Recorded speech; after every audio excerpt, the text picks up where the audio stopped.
ጤና ይስጥልኝ እንደምን አመሻችሁ። ከመረብ ሚዲያም አርዕስተ ዜናውን በማስቀደም ዕለታዊ መረጃዎችን የምናሰማችሁ ይሆናል።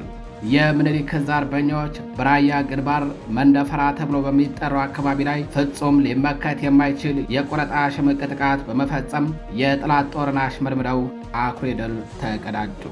ከጥቃቱ ረቂቅነትና ከአጥቂዎቹ ፍጥነት ጋር ተዳምሮ የአገዛዙ ኃይል ጥቃቱ ሊመክት የሚችልበት ፋታቶ በተፍረከረከበት በዚህ ተጋድሎም 33 የብልጽግናው መከላከያ ሰራዊት አባላት ሲደመሰሱ 10 ክላሽንኮቭ መሳሪያና ሌሎች ለህልውና ትግሉ እጅግ አስፈላጊ የሆኑም ወታደራዊ ትጥቆችና ቁሳቁሶች ከጠላት ተማርከዋል።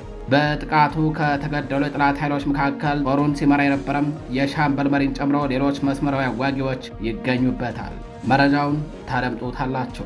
በሌላኛው መረጃችን በይፋትና ጥሙጋ አውራጃም ኤፍራታና ግድም ግንባር ላይ በተከናወነም ልዩ ኦፕሬሽን በአካባቢው የፋኖን እንቅስቃሴ በማጥናት ለጠላት መረጃ ሲያቀብል የነበረም የአገዛዙ መረጃና ደህንነት አባል ላይ የማያዳግም እርምጃም መወሰዱ ተነገረ።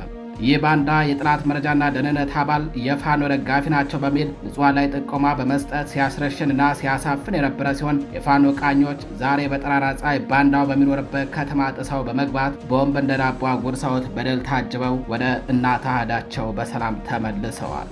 መረጃውን ተደምጡታላችሁ። በሌላኛው መረጃችን በወግዴ ማካፍታ ግንባር ያገዛዙ ጦር አከርካሪው መሰበሩ ተነገረ። የምኒልክ ዕዝ የሕክምና ቡድን ለተማረኩ ከፍተኛ ወታደራዊ አዛዦችና የውጊያ መሐንዲሶች አስቸኳይ የሰብአዊ ሕክምና እያደረገ መሆኑም ተገልጿል። ይህ ተግባር የተሸነፈና መሳሪያ የጣለ ምርኮኛን ሰብአዊ መብት የሚጠብቀውን የጀኔቫ ኮንቬንሽን ዓለም አቀፍ የጦር ሕግን ሙሉ በሙሉ ያከበረ ከመሆኑም በላይ የአማራን የሥነ ልቦና ከፍታና ክብርን በተግባር ለዓለም ያሳየን ደማቅ የድል አሻራ ሆኖ ተመዝግቧል። ተደምጡታላችሁ። አድማጭ ተመልካቾቻችን እነዚህንና ሌሎች የዛሬ ሐምሌ 11 2018 ዓ.ም ዕለታዊ የግንባር መረጃዎችን እንዲሁም ሌሎች የሀገር ውስጥና የውጭ መረጃዎችን አጠናቅረን ይዘን ቀርበናል። አብራችሁን ቆዩ።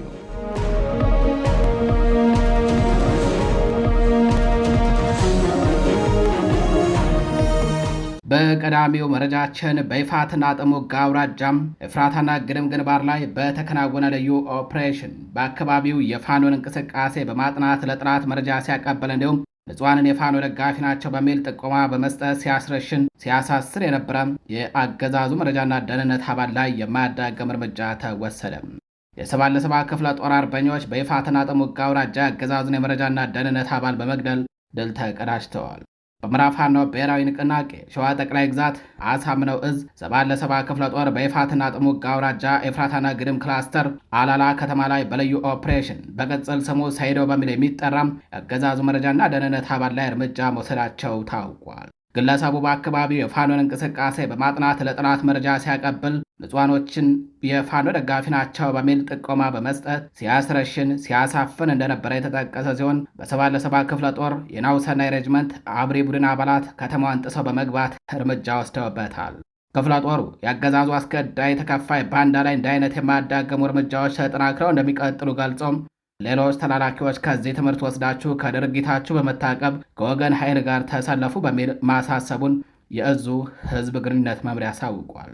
በቀጠለው መረጃችን የምኒልክ ዕዝ አርበኞች በራያ ግንባር መንደፈራ ተብሎ በሚጠራው አካባቢ ላይ ፍጹም ሊመከት የማይችል የቆረጣ ሽምቅ ጥቃት በመፈጸም የጠላትን ጦር አሽመድምደው አኩሪ ድል ተቀዳጁም። ከጥቃቱ ረቂቅነትና ከአጥቂዎቹ ፍጥነት ጋር ተዳምሮ የአገዛዙ ኃይል ጥቃቱ ሊመክት የሚችልበት ፋታቶ በተፍረከረከበት በዚህ ተጋድሎም 33 ወታደሮች ተደምስሰዋል። 10 ክላሽንኮቭ መሳሪያና ሌሎች ዘመናዊ ወታደራዊ ትጥቆች በአርበኞቹ ቁጥጥር ስር ውለዋል።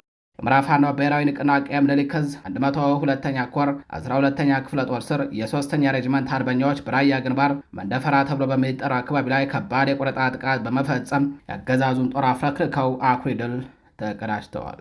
በ102ኛ ኮር 12ኛ ክፍለ ጦር ስር የ3ኛ ሬጅመንት ሰራዊት አባላት ዛሬ ሐምሌ 11 2018 ዓ.ም ማርፈጃቸውን በራያ ግንባር ከቆቦ ከተማ በወሰን ኪሎ ሜትሮች ርቀት ላይ ልዩ ስሙ መንደፈራ ተብሎ በሚጠራው አካባቢ ላይ ፍጹም ሊመከት የማይችል የቆረጣ ሽምቅ ጥቃት በመፈጸም ነው ታላቅ ድል የተቀዳጁትም።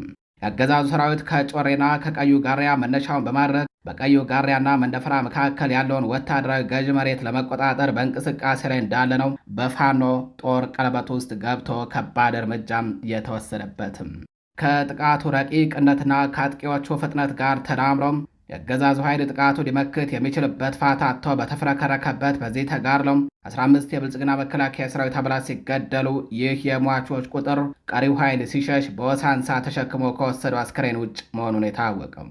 በተጨማሪም 18 የሚሆኑ ወታደሮች ደግሞ በጽኑ ቆስለው ሕይወታቸው ለማትረፍ ወደ ቆቦ ሆስፒታል መወሰዳቸውን የውስጥ መረጃ ምንጮች ገልጸዋል። በጥቃቱ ጦሩን ሲመሩ ከነበሩ አዛዦች መካከል አንድ የሻምበል መሪን ጨምሮ ሌሎች አዋጊዎች የራያ ፈርሲሳይ ሆነው ቀርተዋል።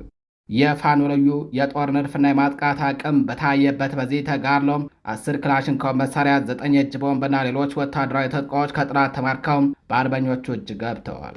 በተያያዘ ዜናም በዚያው መንደፍራ ተብሎ በሚጠራው አካባቢ ላይ በተፈጸመበት የደፈጣ ጥቃት 15 ወታደሮቹ የተገደሉበትና ከ18 በላይ የሚሆኑ ወታደሮቹ ደግሞ የቆሰሉበት የብልጽግናው አገዛዝ የፋኖን ክንድ መቋቋም ሲያቅተው የበቀል በትሩን በንጹሐን ላይ በማንሳት አረመናዊ ድርጊት ፈጽመዋል።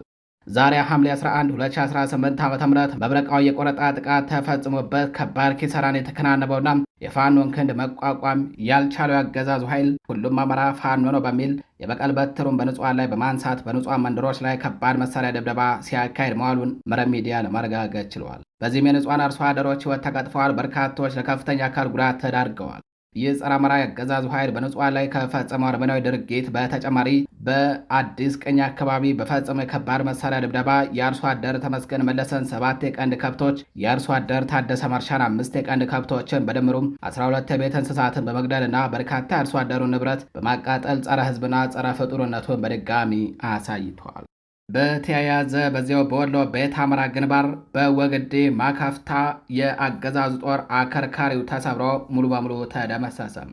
የምኒልክ ዕዝ የሕክምና ቡድን ለተማረኩ ከፍተኛ ወታደራዊ አዛዦችና የውጊያ መሐንዲሶች አስቸኳይ የሰብአዊ ሕክምና ድጋፍ እያደረጉ መሆኑ ተገልጿል። በወሎ ቤት አማራ ቀጠና ወግዴ ማካፍታ ግንባር ለመንቀሳቀስ በሞከረም አገዛዙ ብልጽግና ሰራዊት ላይ በምኒልክ ዕዝ 105ኛ ኮር የ45ኛ ክፍለ ጦር አርበኞች በወሰዱት ረቂቅ የስቦ መምታት እርምጃም የጠላት 5ኛ ሬጅመንት ሙሉ በሙሉ የተደመሰሰ ሲሆን ከ40 በላይ ወታደሮች በተገደሉበትና በርካታ የጦር መሳሪያዎች በተማረኩበት በዚያው ውጊያም ቆስለው እጅ ከፈንጅ የተማረኩ ከፍተኛ ወታደራዊ አዛዦችን፣ መስመራዊ አዋጊዎችንና የውጊያ መሐንዲሶችን ጨምሮ ከ15 በላይ የሚሆኑ የጠላት ወታደሮችን የምኒልክ ዕዝ የሕክምና ቡድን ዓለም አቀፍ የጦር ሕግጋትን እንዲሁም አማራዊ የስነ ልቦና ከፍታና ርኅራኄን ባከበረ መልኩም አስቸኳይ የሰብአዊ ሕክምና እርዳታ እያደረገላቸው እንደሚገኝ መረብ ሚዲያ ለመረጋገጥ ችሏል። ከትላንት በስቲያ ሐምሌ 9 2018 ዓ.ም ጀምሮም በጠላት 11ኛ ዕዝ 203ኛ ኮር ከ81ኛ እና ከ87ኛ ክፍለ ጦሮች የተውጣጣ ሰራዊት በድሮንና በሌሎች የሜካናይዝድ መሳሪያዎች ሽፋን ታግዞ ወደ ወግዴ ማካፍታ አካባቢ ከፍተኛ ወረራ ለመፈጸም ተንቀሳቅሶ ነበረ። ይሁን እንጂ ቀድመው ቁልፍ ወታደራዊ ቦታዎችን በመቆጣጠር አድፍጦ የነበሩት የ45ኛ ክፍለ ጦር አርበኞች የጠላትን ጦር ሆን ብለው ስበው ወጥመድ ውስጥ ካስገቡት በኋላ መውጫ መግቢያ በሮችን ክርችም አድርገው በመዝጋት መብረቃዊ የጥይት ዶፍ አውርደውበታል። ሰራዊቱ አካባቢው በቁጥጥር የስራው እያለው ፋኖ የለም በሚል ለኮሩ የተሳሳተ ሪፖርት በላከ በጥቂት ደቂቃዎች ውስጥ በተለያዩ አቅጣጫዎች በተሰነዘረበት ፈጣን ማጥቃት ከፊት ለፊት የነበረችው 5ኛ ሬጅመንት ሙሉ በሙሉ ስትደመሰስ፣ ቀሪ ክፍለ ጦር ዋህዶችም ከባድ ኪሳራን ተከናንበው በትንትናቸው ወጥተዋል። በዚህ ልዩ የጦር ንድፍ በታየበት ተጋድሎም 40 የአገዛዙ ወታደሮች የተገደሉ ሲሆን ይህ የሟቾች ቁጥር ቀሪው ኃይል ሲሸሽ በወሳንሳ ተሸክሞ ከወሰደው አስከሬን ውጭ መሆኑ ታውቋል። ጠላት ከመካነ ሰላምና ከተለያዩ ቦታዎች ኃይል በመጨመር አስከሬንና ቁስለኛው ለማንሳት ቢሞክርም አርበኞቹ በአፈሙዝ እሳት መንገዱን በማጠራቸው የጥይት ማብረጃ ሆነው ቀርተዋል። በአውደ ውጊያው ከተገደሉት በተጨማሪ 41 ወታደሮች የቆሰሉ ሲሆን 14 ጥቁር ክላሽንኮቭ መሳሪያና አንድ ታጣፊ ክላሽ፣ አንድ ራዲዮ መገናኛም 20 የእጅ ቦምብና 10 የስናይፐር ካዝና፣ 2 የድሽቃ ሸንሸል ከ800 በላይ ተተኳሽ ጋር 2000 ብሬን ተተኳሽና 3000 የክላሽ ተተኳሾች በአርበኞቹ ቁጥጥር ስር ውለዋል። በጦር ሜዳ ጀብዱ የብረት ክንዱን ያሳየውና የአገዛዙን ሰራዊት አከርካሪ የሰበረው ጀግናው ፋኖ በአውደ ውጊያ ማሸነፍ ብቻ ሳይሆን ማርኮ በቁጥጥሩ ስር ላደረገው ጠላት የሞራልና የሰብአዊነት ልዕልና በማሳየት የጀግንነት ልኩር አሳይተዋል። ከወግዴባ ከፍታ ግንባር እጅ ከፈንጅ ከተማረኩ ከ15 በላይ ጠላት ወታደሮች መካከል ከፍተኛ ወታደራዊ አዛዦች፣ መስመራዊ አዋጊዎች፣ የውጊያ መሐንዲሶችና ተራ ወታደሮች የሚገኙበት ሲሆን የምኒልክ ዕዝ የሕክምና ቡድን እነዚህን የቆሰሉ የጠላት ወታደሮች በአስቸኳይ ተረክበው ሙሉ የሰብአዊ ሕክምና አገልግሎት እየሰጠ መሆኑን መረብ ሚዲያ አረጋግጧል። ይህ ተግባር የተሸነፈና መሳሪያ የጣለ ምርኮኛን ሰብአዊ መብት የሚጠብቀውን የጄኔቫ ኮንቬንሽን ዓለም አቀፍ የጦር ሕግ ሙሉ በሙሉ ያከበረ ከመሆኑም በላይ የአማራን ስነ ልቦና ከፍታና ክብርን በተግባር ለዓለም ያሳየ ደማቅ የድል አሻራ ሆኖ ተመዝግቧል። ፋኖ የማረከውን የማይበድል የቆሰለ ጥላቱን የሚረዳም ምድር ቃጤ በሆነችበት ውጊያ ማል አንገቱን አንቆ ለማረከው ጥላት ርኅራኄ የሚያሳይ እጅግ ልዩና ስርዓታዊ ጦር መሆኑንም አሳይቷል። አድማጭ ተመልካቾቻችን መረጃዎቻችን ቀጥለዋል። የብልጽግናው አገዛዝ በምስራቅ ጎጃም ደባይ ጥላትክን ወረዳ በፈጸመው የመድፍ ጥቃት በመኖሪያ ቤታቸው ውስጥ የነበሩ ንጹሐን ወገኖች ተገደሉ።